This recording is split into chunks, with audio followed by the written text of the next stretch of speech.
Subscribe करें और bell दबाएं ताकि कोई खबर रह न जाए।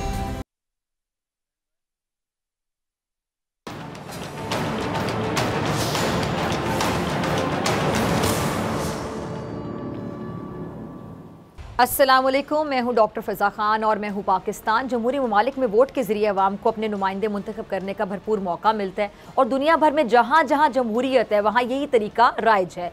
पाकिस्तान कुछ ही रोज़ बाद इस जमहूरी अमल से गुजरने वाला है और जूं जूं हम 8 फरवरी की जानिब बढ़ रहे हैं, मुल्क में सियासी पारा बहुत हाई होता जा रहा है। लेकिन खुशआइंद बात यह है कि इलेक्शन के हवाले से अवाम में और अवामी हलकों में जो बेयकीनी फैली हुई थी, जो अफवाहें कह लें कि गर्दिश कर रही थी, जो मायूसी के डेरे थे, वो अब ख़त्म हो चुके हैं। अवाम और सियासतदान ये समझ चुके हैं कि मुल्क जमहूरी अमल की जानिब रवां दवा है और इसीलिए सियासी जमातों की तमाम तर तवज्जो सीट एडजस्टमेंट, जोड़ तोड़, इंतखाबी इत्तेहाद और मुखालिफिन की गलतियाँ गिनवाने पर है।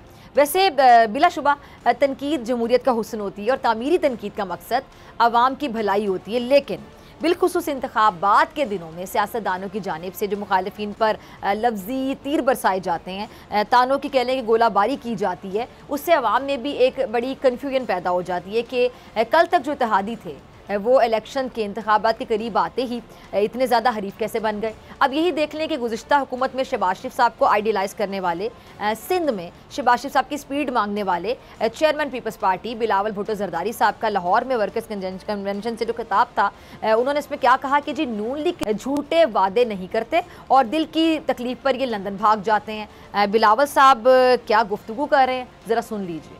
जी, तो सुना आपने। अब एक तरफ जहां बिलावल की जानिब से मुसलसल नून लीग पर लफ्जी तीर बरसाए जा रहे हैं, तो दूसरी जानिब मुस्लिम लीग नून भी लफ्जी गोलाबारी और सवाल दर सवाल का कोई मौका हाथ से जाने नहीं दे रही है। कल हमारे प्रोग्राम में नून लीग के सीनियर सियासी रहनुमा हनीफ मौजूद थे और हनीफ अब्बासी साहब ने कहा कि बिलावल लाहौर में इलेक्शन लड़ने का शौक़ पूरा कर रहे हैं, लेकिन ये तो बताएं कि किस बयानिए के तहत लाहौर में इलेक्शन लड़ेंगे, वहाँ जाके लोगों को बताएंगे क्या क्या कारकर्दगी। उन्होंने सिंध में जो कारकर्दगी है पीपल्स पार्टी की उसको भी आड़े हाथों लिया और कहा कि बिलावल ने आखिर सिंध में किया क्या है। क्या कहना था हनीफ अब्बासी का, जरा सुनिएगा। बिलावल लाहौर में उतर के नहीं कह सकते कि कराची में कुछ किया। बिलावल क्या कहेंगे? नहीं, बिलावल उतर के क्या कहेंगे? मैंने कराची को क्या बना दिया है? कामों की मैंने क्या बना दिया? मैंने कराची को क्या बना दिया है? मतलब मैंने लड़काना को क्या बना दिया है? वियना बना दिया है? मैंने क्या बना दिया है? मैंने लंदन बना दिया हैदराबाद को? कुछ भी नहीं कह सकते।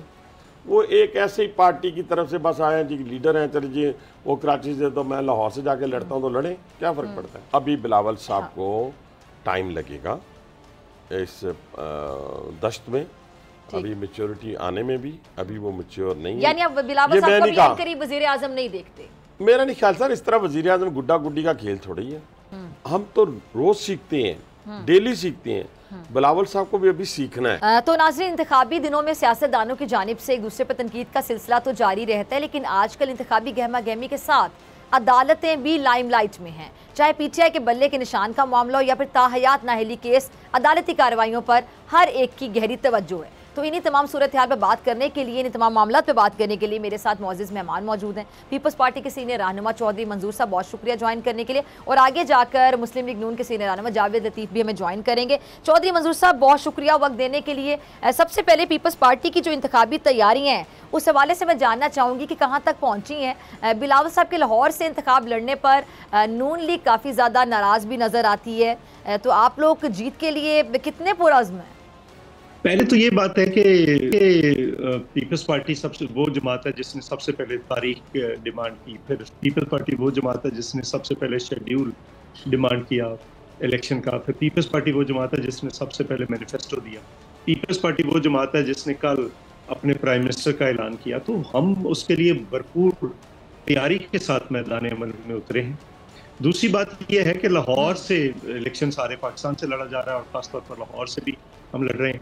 तो अगर लड़ रहे हैं लाहौर से, तो उसकी फिर चीखें जो लाहौर को अपना किला और जो लाहौर को अपना सब कुछ समझते हैं, हालांकि वो गलत समझते हैं। पीपल्स पार्टी तो बनी लाहौर में थी और पीपल्स पार्टी जिनके खिलाफ बनी थी वो समझ रहे हैं कि हम लाहौर के मालिक हैं।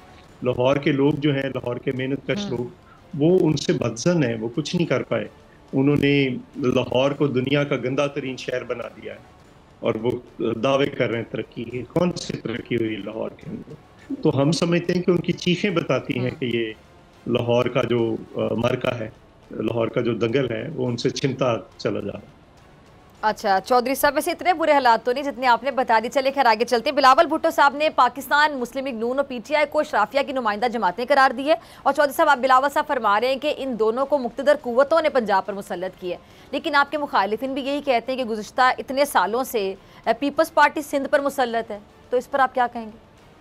देखिए, जब वो अशराफिया की कहते हैं तो मसला होता है कि पॉलिसीज आप किसके लिए बनाते हैं। वो इस मुल्क के सरमायादारों के लिए पॉलिसी बनाते हैं, जागीरदारों के लिए, इस मुल्क के हुक्मरान तबकात के लिए पॉलिसियाँ बनाते हैं। पीपल्स पार्टी यहाँ के मजदूरों के लिए, किसानों के लिए, नौजवानों के लिए, तालिब इल्मों के लिए, गरीब खवातीन के लिए, पेंशनर्स के लिए, तनख्वाहदार तबके के लिए।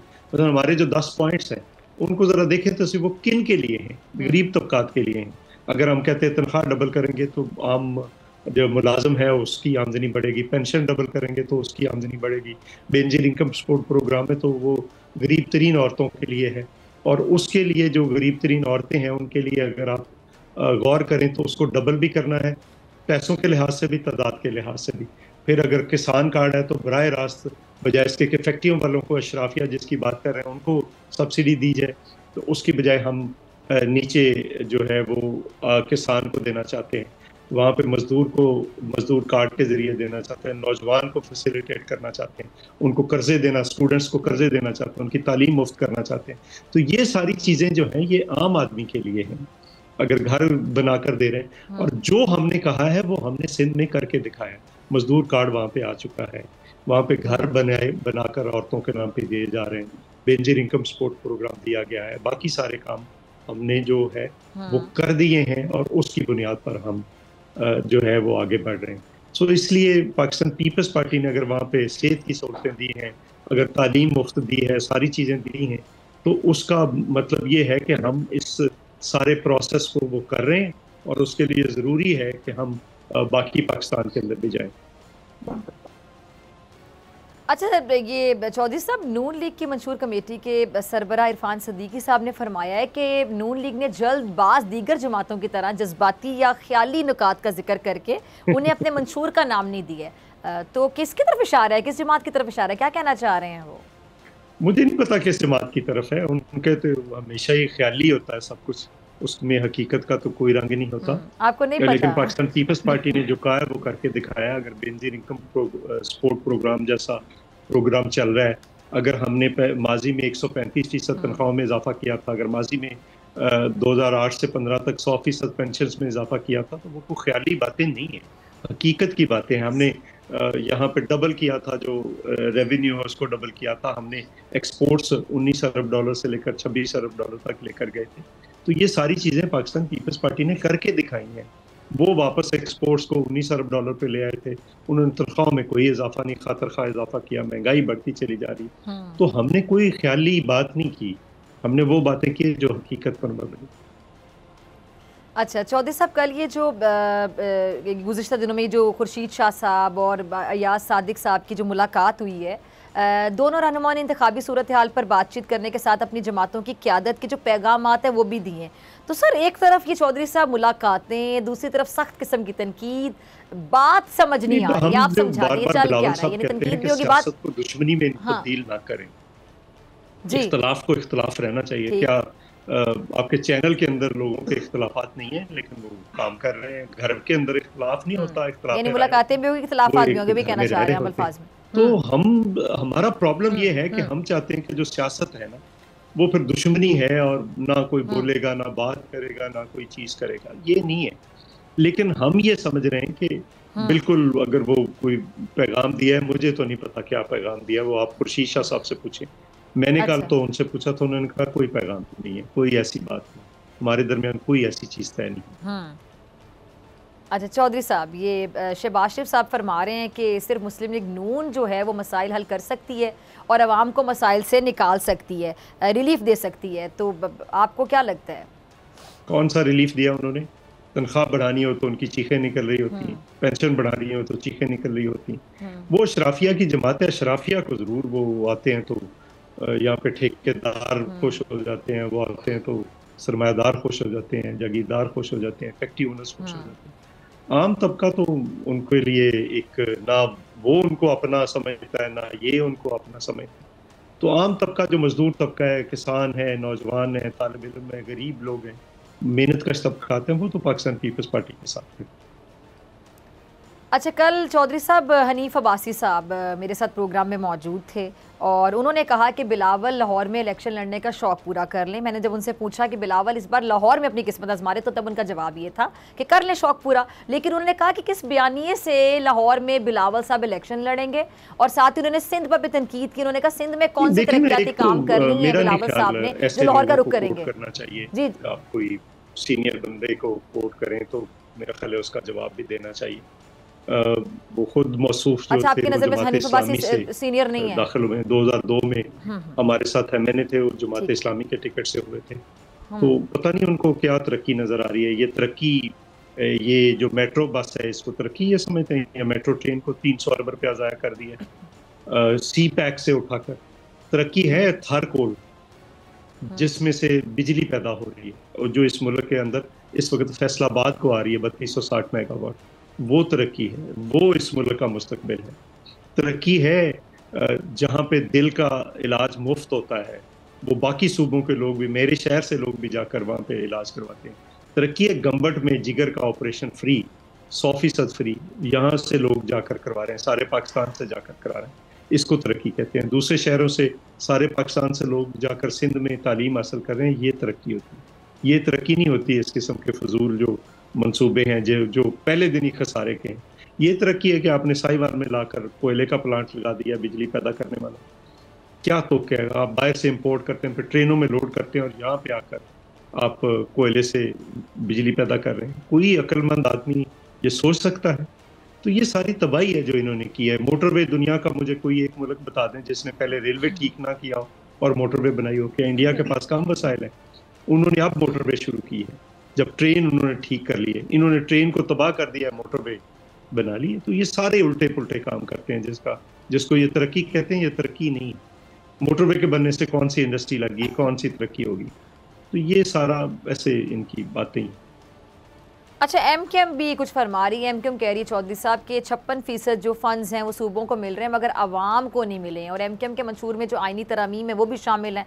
आइनी तरमीम के बगैर पाकिस्तान आगे बढ़ता नजर नहीं आ रहा। इस पर आपका क्या मौकिफ है?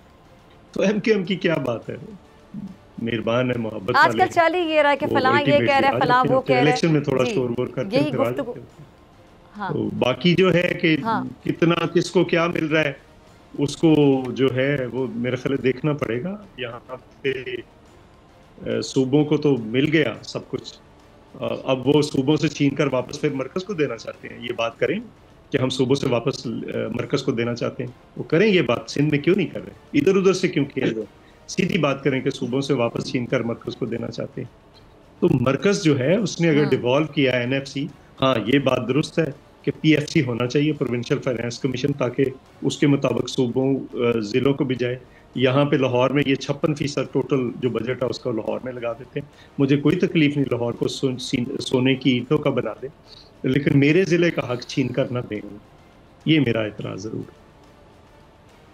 ठीक है चौधरी साहब, आपकी जमात ने जो पंजाब में क्याम बढ़ा दिया है, जिस वजह से नून लीग भी जारी बात है काफ़ी सोच रही होगी कि आप हिकमत अमली क्या है, तो कोई सरप्राइज़ देने वाले हैं पंजाब में आप लोग पीपल्स पार्टी वाले?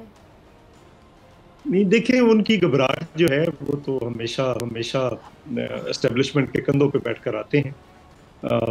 या इस बार हमने थोड़ा सा उनको कहा कि आ जाएं, चूँकि इमरान खान जो प्लान था उसको फेल करना ज़रूरी था। तो वरना तो वो कभी आज़ादाना इलेक्शन से कभी आए नहीं है इक़्तिदार में, अब भी नहीं आ सकते। तो पीपल्स पार्टी जब ये मूव करती है तो उनको थोड़ी तकलीफ होती है। तो पीपल्स पार्टी इस वक्त हुकूमत बना रही है, 50 के करीब सीटें सिंध से 50 हमने टारगेट की हैं यहाँ से, और बाकी आधे से ज़्यादा बलूचिस्तान जीतेंगे। फिर केपीके में भी कोई 15 के करीब सीटें हम टारगेट करके बैठे हैं। जो ही पीपल्स पार्टी 80 से ऊपर जाती है या 100 के करीब जाती तो फिर गवर्नमेंट तो पीपल्स पार्टी बनाती है। और इस बार भी पाकिस्तान पीपल्स पार्टी गवर्नमेंट बनाएगी, क्योंकि पीटीआई और नून लीग दो और जमातें हैं। वो पीटीआई जो है, या तो वो दोनों जमातें मिलकर बना लें, या फिर वो पीटीआई के पास क्या रास्ता रह जाएगा, वो पीपल्स पार्टी को सपोर्ट करेगी। आने वाले वक्त की बात करता हूँ, नून लीग भी कहेगी कि हम भी आपको सपोर्ट करते हैं, आप गवर्नमेंट बनाए। तो देखते हैं क्या मसला आता है कि किस तरह से चीज़ें आगे बढ़े। अच्छा, सीट एडजस्टमेंट के हवाले से ज़रा बताइएगा कि जिस तरह नून लीग जगह जगह जाकर दरवाजे खटखटा रही है, क्या पीपल्स पार्टी भी ऐसा करने वाली है, कोई ऐसा इरादा?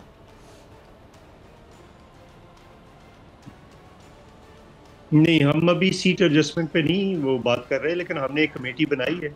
हमारा काम साथ साथ चलता रहता है, वो कमेटी अपना काम कर रही है। अगर कोई चीज़ हुई टेंजिबल तो उसको लोगों के सामने रखेंगे, लेकिन श्योर नहीं करेंगे कि हमारा IPP के साथ भी मुआहदा हो गया है, MQM के साथ भी हो गया है, बाप पार्टी के साथ भी, मौलाना अब कोई एक भी नहीं हो रहा, तो उसके नेगेटिव फिर चीज़ें भी रिवर्स होनी शुरू हो जाती हैं, जो नून लीग के लिए होना शुरू होगी। अच्छा चौधरी साहब, पंजाब में आपको क्या लगता है, आप पंजाब को समझते हैं भी अच्छे तरीके से, सीनियर सियासतदान है, क्या लगता है कि नून लीग आपको टफ टाइम देगी? क्योंकि नून लीग की बहरहाल मकबूलियत है पंजाब में, लेकिन आप लोगों की जमात की जानिब से ऐसी बात की रही थी, सच आवाम उनके सपोर्ट में नहीं रही है। ये जीतने के लिए भी तो होता है ना कि आप लोग अपने आप को स्ट्रॉन्ग करने के लिए बात, टफ टाइम देने वाले हम वही टफ टाइम देते हैं। नून लीग ने क्या देना, उससे कोई फर्क नहीं पड़ता क्या परफॉर्मेंस है इनकी। यहाँ पे आप देखें हालत क्या है, नून लीग पंजाब में भी आपको टफ टाइम नहीं देगी, आपको ऐसा लगता है? क्या है, सड़कों की हालत क्या है, तो ये सारी चीजें हैं। अच्छा, अब इलेक्शन करीब है, हम देख रहे हैं कि नून लीग और पीपल्स पार्टी दूसरे पर खुलकर तनकीद कर रही है, तो ये वक्त तनकीद का है या चौधरी साहब खुद को मनवाने का है? मतलब अपनी कारकर्दगी पे बात करनी चाहिए ना, एक दूसरे पे तनकीद क्यों?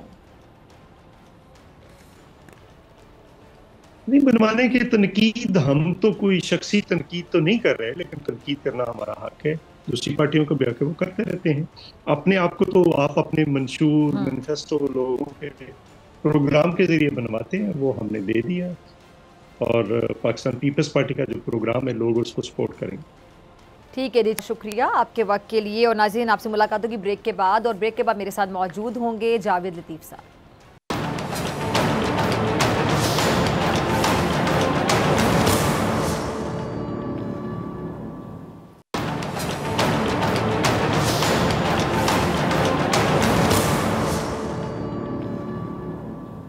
वेलकम बैक नाजरीन, अब मेरे साथ मौजूद है मुस्लिम लीग नून के सीनियर रहनुमा जावेद लतीफ़ साहब। बहुत शुक्रिया जावेद लतीफ़ साहब ज्वाइन करने के लिए। जावेद साहब, इलेक्शन की तैयारियों के हवाले से ज़रा बताएं कि कैसी चल रही हैं, और इस बार पीपल्स पार्टी की जानिब से ये जो पंजाब फतह करने की भरपूर तैयारियाँ की जा रही हैं, कैसे देख रहे हैं आप? सख्त मुकाबला होगा फिर? देखें, बात यह है कि इलेक्शन जब अनाउंस होते हैं यकीनन हर जमात तैयारी करती है, मगर ये बात दुरुस्त है कि मुस्लिम लीग नून की तैयारियाँ सबसे ज़्यादा वो कैंडिडेट्स के हवाले से हो, उम्मीदवार की स्क्रूटनी हो पार्टी के अंदर, या जलसे जुलूसों के हवाले से, मीटिंग के हवाले से, यकीनन मुस्लिम लीग नून की क्योंकि नवाज शरीफ की मौजूदगी है इस दफ़ा, और नवाज शरीफ अहल हैं 2018, 2008, 2002 में उनको क्योंकि इस प्रोसेस से बाहर रखा गया था, तो पार्टी वर्कर में जोश खरोश ज्यादा है। ठीक है। अच्छा जावेद साहब, ये चेयरमैन पीपल्स पार्टी बिलावल साहब बड़ी खुलकर तनकीद कर रहे हैं मुस्लिम लीग नून पर। आज तो उन्होंने कहा कि पाकिस्तान मुस्लिम लीग नून और PTI शराफिया की नुमाइंदा जमातें हैं, क्या कहेंगे इस पर आप? मेरा ख्याल है कि क्या जवाब दूं, क्योंकि जरदारी साहब खुद ही उनको संजीदा नहीं थे, और कल परसों मैं देख रहा था कि उनका कहना है कि मुझे घर वालों ने वज़ीर-ए-आज़म नामजद कर दिया है, तो बस इससे ज़्यादा मैं संजीदगी का आलम क्या है वो अंदाज़ा कर सकते हैं आप। अच्छा, लाहौर में जो पार्टी रहनुमाओं से शहबाज शरीफ साहब का कहना था कि 4 साल में होने वाली तारीखी तबाही ठीक करने में वक्त लगेगा, तो जावेद साहब इन 4 सालों में PDM हुकूमत के 1.5 साल भी शामिल हैं, क्योंकि इस दौर में महंगाई का जो हाल था वो भी किसी से ढका छुपा नहीं। आप मानते हैं कि PDM का जो दौर है वो भी महंगाई वाला दौर था? देखिए, बात यह है कि नवाज शरीफ के 2013 से 17 तक का जो दौर था, जो उन्होंने पॉलिसियां बनाई, उनकी वजह से 4 साल वो बर्बाद करता रहा मुल्क को और मईशत को, मगर तबाही होते होते वक्त लगा। ठीक है। अच्छा जावेद साहब, जो NA-15 से नवाज शरीफ के कागजात मंजूरी के खिलाफ आजम सवाती की अपील है, समात के लिए मंजूर हो गई है, इस पर मैं आपका मौक़िफ़ चाहूँगी, क्या कहेंगे? देखें, जो कानून है वो सबके लिए एक जैसा है, और मेरे को पेपर अपना उसको चैलेंज पे या किसी के मुस्तरद होते हैं तो उस पर हरगिज ये नहीं कहना चाहिए कि फलां का इस तरह हो रहा है। आप तो हम आदी हैं कि 2002, 2008, 2018 में जिस तरह हमें प्रोसेस से बाहर रखा गया, किसी ने हमारे लिए तो नहीं कहा था कि ये मासूम है, किसी ने हमारे लिए ये नहीं कहा था गुड टू सी यू, हमारे लिए किसी ने नहीं कहा था कि ये मकबूल जमात है और इसके क़यादत को बाहर रखा जा रहा है, जबकि हमने तो कभी 10 मई का हमला करने का तस्वर भी नहीं किया था। और आज तो हमला आवर होते हैं और उनको मासूम कहा जाता है। ये देखें आप। अच्छा जावेद साहब, सिराजुल हक साहब फरमा रहे हैं कि नून लीग और पीपल्स पार्टी ने मुल्क को मसाइल में धकेल रखा है और उन्होंने ही तमाम कर्जे लिए, उनकी जायदादें बेचकर कर्जे उतारे जाएंगे। क्या कहेंगे, ऐसा हो सकता है? ये पीपल्स पार्टी वाले तो खुद जवाब देंगे, मगर सिराजुल हक साहब को मेरी ये गुजारिश जरूर है कि जो उन्होंने इत्तेहाद किया हुआ था खैबर पख्तूनख्वा में 10 साल, उसका भी जवाब दें जरूर कि वहाँ किस तरह बर्बाद किया गया। उस इत्तेहाद में जमात इस्लामी शामिल थी, मगर जहाँ तक मुस्लिम लीग का तल्लक है तो मुस्लिम लीग ने हमेशा पाकिस्तान की डेवलपमेंट की है, हमेशा महंगाई को कंट्रोल किया है, हमेशा मईशत को मुस्तहकम किया है, हमेशा दफा को नाकाबिले तस्वीर बनाया है, अमन कायम किया पाकिस्तान के अंदर, पाकिस्तान को दुनिया के नक्शे में बेहतर तौर पर जो है वो पेश किया है। ये नवाज शरीफ के कारनामे हैं, मुस्लिम लीग के कारनामे, अगर उनको नजर नहीं आते तो फिर मैं तो उनके बारे में और कुछ नहीं कह सकता। अच्छा जावेद लतीफ साहब, पीटीआई से जो बल्ले का निशान एक बार फिर वापस ले लिया गया है, आपकी जमात इसे कैसे देखती है?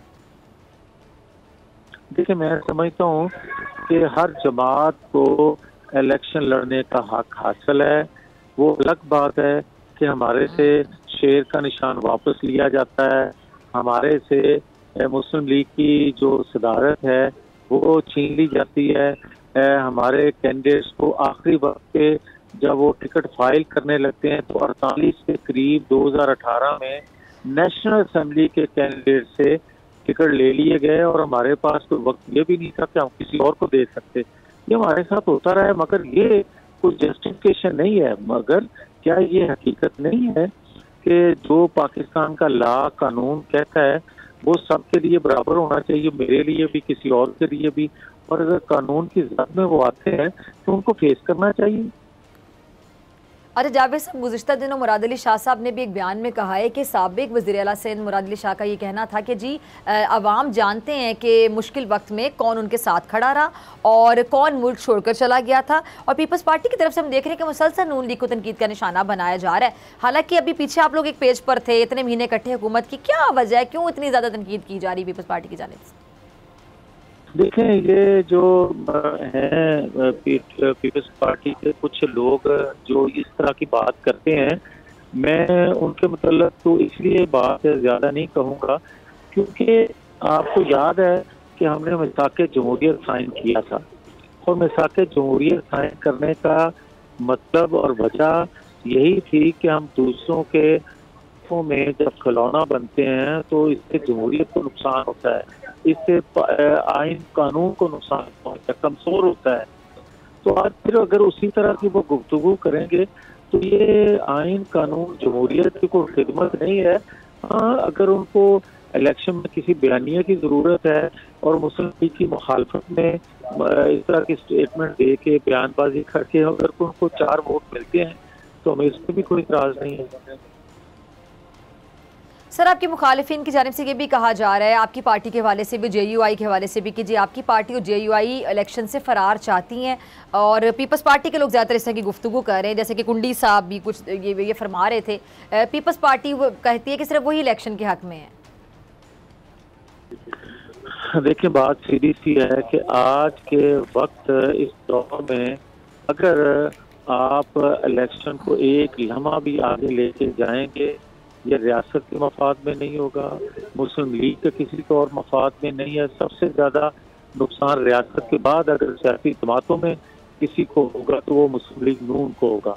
लिहाजा हम तसव्वुर भी नहीं कर सकते कि एक लम्हा भी इलेक्शन आगे जाए, क्योंकि जिस गर्दाब में पाकिस्तान फंसा हुआ है इस गर्दाब से निकालना इलेक्शन के जरिए ही जा सकता है।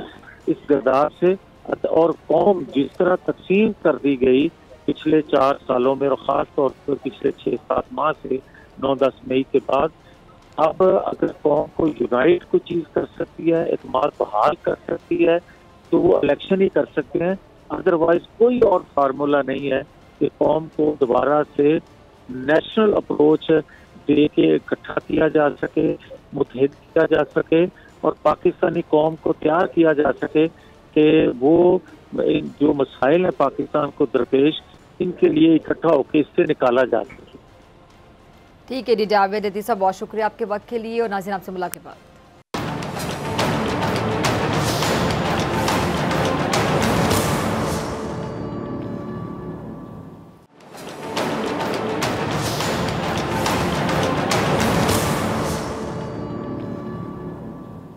वेलकम बैक नाजरीन। सुप्रीम कोर्ट में आर्टिकल 62(1)(f) के तहत नाअहली मुद्दत केस की समाअत हुई है। चीफ जस्टिस काजी फाइज ईसा साहब की सरबराही में 7 रुकनी लार्जर बेंच ने आर्टिकल 62(1)(f) के तहत नाताहयात नाअहली पर समाअत की।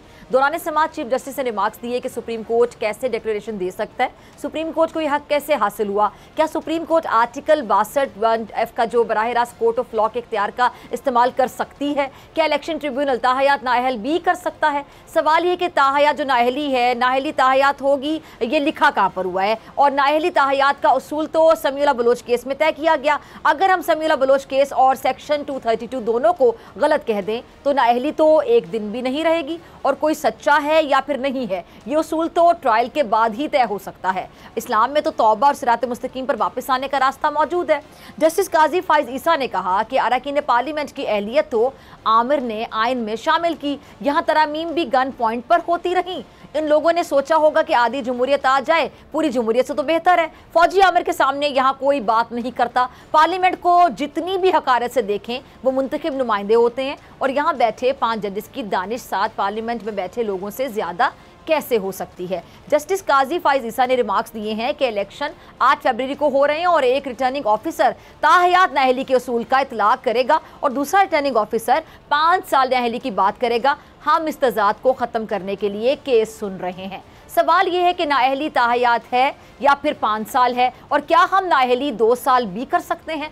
चीफ जस्टिस पाकिस्तानी ये भी एक जज कहेगा कि नाअहली होती है और दूसरा जज कहेगा कि नाअहली नहीं होती है और जालसाजी पर डिक्लेरेशन कौन देगा। चीफ जस्टिस पाकिस्तान ने कहा कि मुल्क से गद्दारी करने पर नाअहली की सज़ा 5 साल है और झूठ बोलने की सज़ा ताहयात है। इस बारे में बात करने के लिए मेरे साथ मौजूद मेहमान मौजूद हैं। माहिर कानून शाह खाबर साहब, बहुत शुक्रिया ज्वाइन करने के लिए, और IPP से खुरम रोकड़ी साहब, आपका भी बहुत शुक्रिया वक्त देने के लिए। मैं आपकी तरफ पहले आना चाहूँगी शाह खाबर साहब, ये आर्टिकल 62(1)(f) की तशरीह के केस की समाअत के दौरान दरख्वास्त गुजारों के वकील ने अदालती दायरा इख्तियार पर सवाल उठाते हुए कहा है कि जी सुप्रीम कोर्ट ये केस किस दायरा इख्तियार पर सुन रही है। क्या आप समझते हैं कि केस सुप्रीम कोर्ट के दायरा इख्तियार में नहीं है? जी बिल्कुल है। उसकी वजह यह है, वैसे तो सुप्रीम कोर्ट किसी भी केस का कोई फैसला कर दे तो वो फिर बाइंडिंग होता है तमाम सबऑर्डिनेट कोर्ट्स के ऊपर भी। और जैसे अभी आप एक केस दे रहे हैं जिसमें कि सुप्रीम कोर्ट ऑफ पाकिस्तान ने पहली दफ़ा आर्टिकल 62(1)(f) की तशरीह की थी, जिसमें उन्होंने उसको नाअहली जो है उसको ताउमर जो है वो डिक्लेयर किया था। लेकिन अब उससे बड़ा एक बेंच जो है वो सुन रहा है, इसकी समाअत कर रहा है, तो सुप्रीम कोर्ट की कोई भी जजमेंट जो है वो उससे बड़ा बेंच उसको रिविजिट कर सकता है। इसमें उसके पास इख्तियार समाअत तो है, इसमें तो कोई दूसरी राय नहीं है। तो अब जो इसकी समाअत हो रही है तो वो इसको इस टच स्टोन के ऊपर देख रहे हैं कि आर्टिकल 62(1)(f) में जो नाअहली है उसमें आर्टिकल 62 कोई हद मुकर्रर नहीं करता कि नाअहली जो है वो उसकी मुद्दत क्या होगी। जबकि आप अगर आर्टिकल 63 देखें तो उसमें नाअहलियत जो है वो वक्त के साथ तब्दील हो सकती है, अहलियत में तब्दील हो सकती है। जैसे कि एक मॉरल टर्पिट्यूड में अगर किसी को सज़ा हुई है और उसको 5 साल सज़ा गुजारे हुए हो गए हैं तो वो अहल हो जाता है। इसी तरह अगर आप तौहीन अदालत के किसी जुर्म में किसी को सज़ा हुई और उसको 5 साल कंप्लीट हो गए तो वो भी अहल हो जाता है। ये आर्टिकल 63 की बात कर रहा हूँ। तो ये जो समीउल्लाह बलोच के केस में ही उन्होंने इंटरप्रिटेशन की थी। मैं ये समझता हूँ कि उस वक्त भी प्रॉपर कानून को और जो स्पिरिट है आर्टिकल 62(1)(f को नहीं देखा गया था। अब उसको हर तरीके से जांचा जा रहा है और अब उसमें जो इम्पोर्टेंट बात ये हुई है कि अब 2017 का जो एक्ट है, इलेक्शन एक्ट, उसमें सेक्शन 232 में इजाफा कर दिया गया है, जिसमें एक्ट ऑफ पार्लियामेंट के तहत ये तय कर दिया गया है कि कोई भी नाअहली जो कि supreme court of Pakistan, high court या किसी भी अदालत ने की हुई हो, आर्टिकल 62(1)(f के तहत उसकी नाअहलियत जो है वो 5 साल तक रहेगी। और ये एक्ट ऑफ पार्लियामेंट जो है, इसको किसी ने चैलेंज नहीं किया इस तरमीम को, ये आज भी मुरवजा कानून है। और सुप्रीम कोर्ट इसी को देख रही है कि क्या सुप्रीम कोर्ट ऑफ पाकिस्तान ने एक मियाद मुकर्रर नहीं थी आर्टिकल 62(1)(f की तशरीह करते हुए उसको ताउमर नाअहली जो है वो करार दिया था, लेकिन अब पार्लियामेंट ने उस पे एक एक्ट ऑफ पार्लियामेंट के तहत, एक कानून साजी के तहत उसमें 5 साल की मुद्दत मुकर्रर कर दी है। तो क्या वो लागू होगी या वो सुप्रीम कोर्ट की जजमेंट? तो मेरी ज़ाती राय ये है कि आर्टिकल 175(2) जो है ऑफ कॉन्स्टिट्यूशन ऑफ पाकिस्तान ये कहता है कि सुप्रीम कोर्ट और हाई कोर्ट और तमाम अदालतें वो इख्तियार समाअत इस्तेमाल कर सकती हैं जिसका उनको कानून और आइन इजाज़त देता है। तो मैं ये समझता हूँ कि इस कानून के आने के बाद ज़्यादा इम्कानात ये हैं कि वो जो 5 साल की मुद्दत मुकर्रर की गई है वो प्रिवेल करेगी। अच्छा खुर्रम साहब, इंतखाबात में कम वक्त बचा है, तो IPP का मंशूर कब आएगा? और सीट एडजस्टमेंट के हवाले से खबरें गर्दिश करती थी, नून लीग के साथ ही सीट एडजस्टमेंट हो रही है, लेकिन कल हनीफ अब्बासी साहब मेरे प्रोग्राम में थे तो उन्होंने कहा कि शायद नून लीग के साथ IPP की सीट एडजस्टमेंट नहीं होगी। आप क्या कहते हैं, क्या खबरें हैं? देखिए, सीट एडजस्टमेंट के मैं हक में नहीं, हमारे जैसे जो लोग हैं वो सीट एडजस्टमेंट के हक में नहीं है। और मैं पहले भी आपके प्रोग्राम में नहीं तो दूसरे प्रोग्राम में कह चुका हूँ कि अगर लॉजिकली या किसी तरीके से कोई एक कोलैबोरेशन बनती है तो वो IPP की PPP के साथ बन सकती है पंजाब में, नून के साथ वो बहुत मुश्किल है और जस्टिफाइड भी नहीं। तो सीट एडजस्टमेंट वाला जो फार्मूला है इसके साथ पार्टी कमज़ोर हो जाती है। और आपने देखा होगा कि जब से सीट एडजस्टमेंट की बातें चली तो उसका नुकसान हुआ, फ़ायदा नहीं हुआ। आप अपना इलेक्शन लड़ते हैं, आप उसको कॉन्टेस्ट करते हैं, आपके पास बंदे मौजूद हैं और फिर एक टाइम आता है कि इलेक्शन जीतने के बाद आपकी जो पोजीशन होती है, आप उस पोजीशन के मुताबिक किसी भी जगह पे नेक्स्ट गवर्नमेंट बननी है कोalition की, आप उसमें अपना हिस्सा लेते हैं और उसमें भी आप बेस्ट ऑफ द बेस्ट को आगे लेकर आए। तो लेट्स सी आगे क्या होता है। रही मंशूर की बात, तो मंशूर किसका आया हुआ है? IPP को तो 10 दिन हुए हैं, पीपल्स पार्टी का जी नहीं, आपके आज तक किसी को मंशूर पे बात करते देखा? मंशूर पे बात कौन करता है? यहाँ पे तो एक दूसरे को, यानी मैं उसमें ज़्यादा क्रिटिसिज्म में नहीं जाता हूँ कि क्या है, क्या क्रिटिसिज्म में नहीं जाता, लेकिन मंशूर की बात। अच्छा सर, ये बताएं कि अलीम खान साहब और मरियम नवाज साहिबा जो आमने सामने होंगे, क्या एक्सपेक्टेशंस हैं? किसका तगड़ा पलड़ा भारी देखते हैं, किसको आप तगड़ा देखते हैं? अलीम खान साहब के हवाले से क्या तैयारियां मुकम्मल है आप लोगों की फिर जीत के लिए? देखिए, अलीम खान एक स्ट्रॉन्ग कैंडिडेट है और अलीम खान मैं पर्सनली अगर किसी बंदे को उसकी कुछ अच्छाइयों की वजह से अप्रिशिएट करता हूँ तो अलीम खान उनमें से एक है। और अलीम खान को किसी भी सूरत कमज़ोर कैंडिडेट नहीं समझना चाहिए, किसी को भी, मैं नहीं कहूँगा। ठीक है। शाह खावर साहब, मैं आपकी तरफ आना चाहूँगी। ये जो PTI से बल्ले का निशान वापस लिया गया, शाह खावर साहब, इसको कैसे देखते हैं आप? और साथ ही कि ये अगर ये निशान नहीं मिलता है तो जो उनके उम्मीदवार हैं उनका क्या स्टेटस होगा? क्या उनको आज़ाद तस्वुर किया जाएगा? जी बिल्कुल ऐसी है कि वैसे जो इलेक्शन के कवानीन है उसमें कुछ इलेक्शन लॉज की, रूल्स की खिलाफ वर्जियाँ हैं कि जिसकी पादाश में उस पॉलिटिकल पार्टीज को इंतखाबी निशान नहीं अलॉट किया जाता।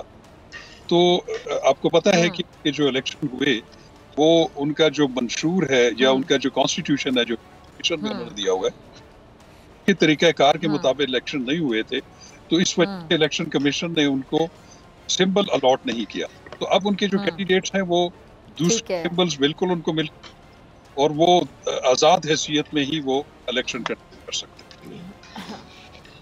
ठीक है, इस पे मैं रोकड़ी साहब आपका भी पॉइंट ऑफ व्यू जानना चाहूँगी कि बल्ले का निशान जो उनसे ले लिया गया पीटीआई से, जिस पर तरह तरह के बातें भी सोशल मीडिया पर आप सुन रहे होंगे, उनकी पार्टी की जानिब से मौक़िफ़ आ रहा है, आपकी पार्टी इस हवाले से क्या राय रखती है, कहाँ देखती है इस मामले को, क्या कहेंगे?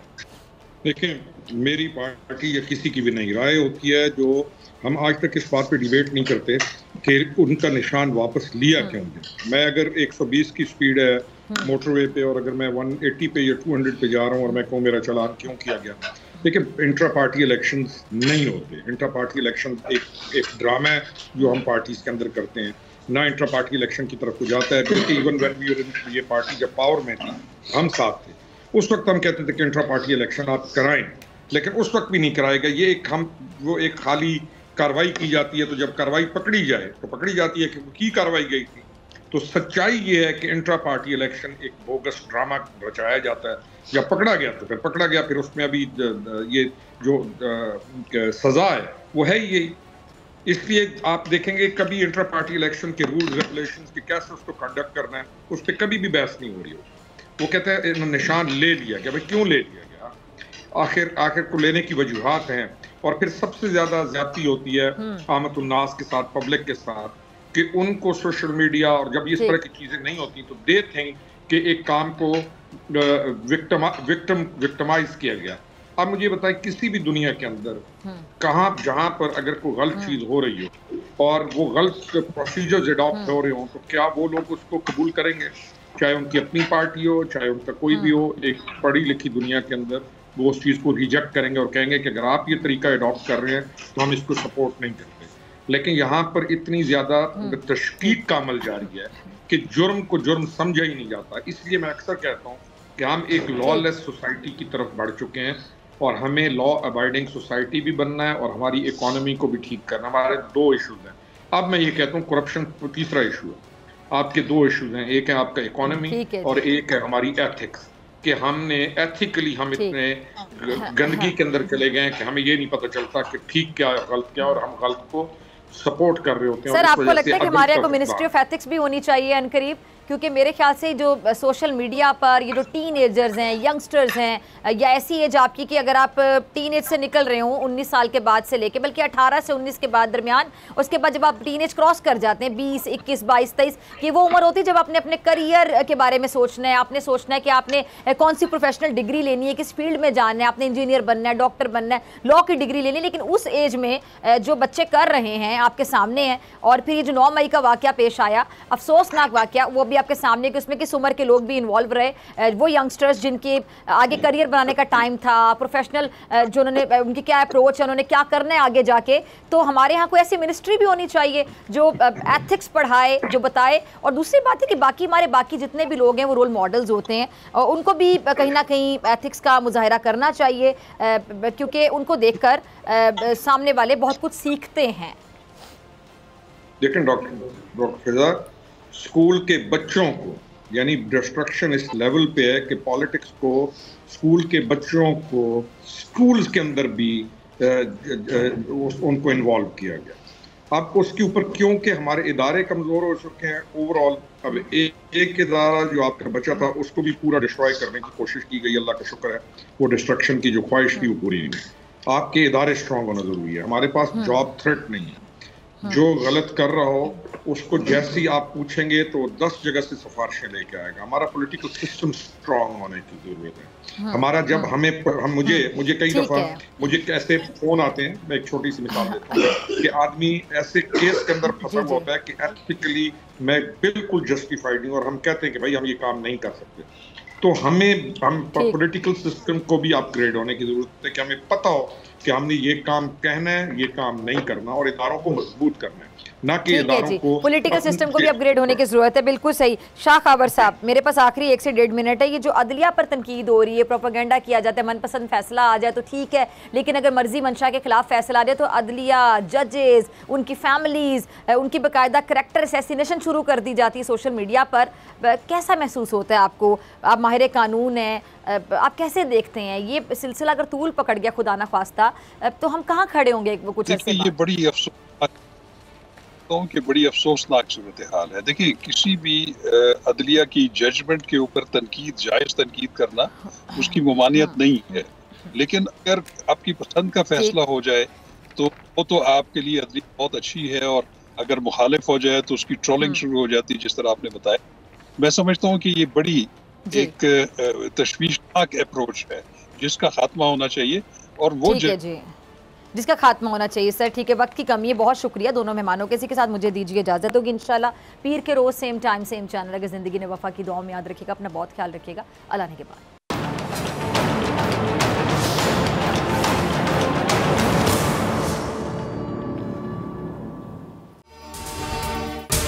अगर आपको ये वीडियो पसंद आई तो सब्सक्राइब करें और बेल आइकन पर क्लिक करें। सब्सक्राइब करें और बेल दबाएं ताकि कोई खबर रह न जाए।